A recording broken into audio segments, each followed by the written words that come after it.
আসসালামু আলাইকুম, কেমন আছেন সবাই? ফিরে এলাম আরেকটি ভিডিও নিয়ে। আমি আগের ভিডিওতে এই উল আর সিস দিয়ে একটা পাখা বানিয়েছিলাম, কিন্তু আজকে আমি ঘর সাজানোর কিছু তৈরি করছি। ভিডিওটি না টেনে আপনারা দেখতে থাকুন। আমি এটা বানানোর জন্য 8টা সিস নিয়েছি আর সিসগুলোকে সমানভাবে কেটে নিয়েছি আর পছন্দের কালারের উল নিয়েছি। আর বন্ধুরা, আপনাদের কাছে অনুরোধ রইল, ভিডিওটি ভালো লাগলে একটা লাইক দেবেন।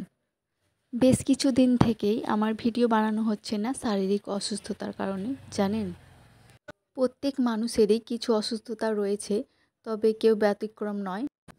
আমি যখন মনে করি যে কিছু একটা বানাবো, তো দেখি এটা নাই সেটা নাই, আর বাজারে গিয়ে কিন্তু ভুলেই যায় যে কী নেব আর কী নেব না।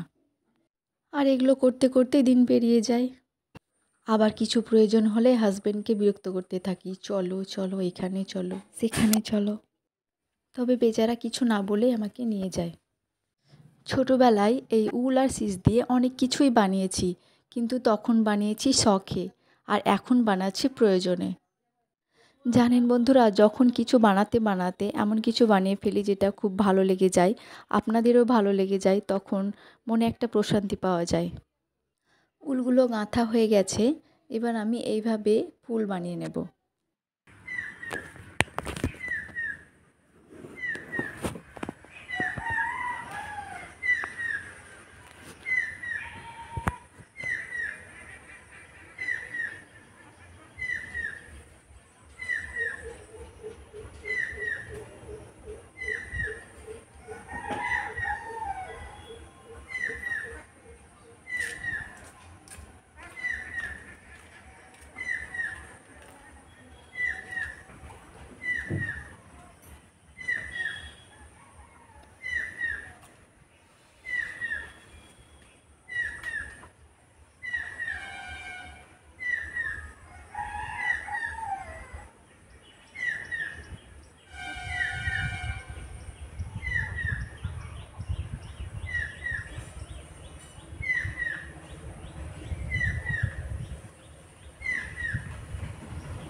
এখানে আমি কিছু থার্মোকল নিয়েছি, এগুলো এভাবে লাগিয়ে নেব আঠা দিয়ে।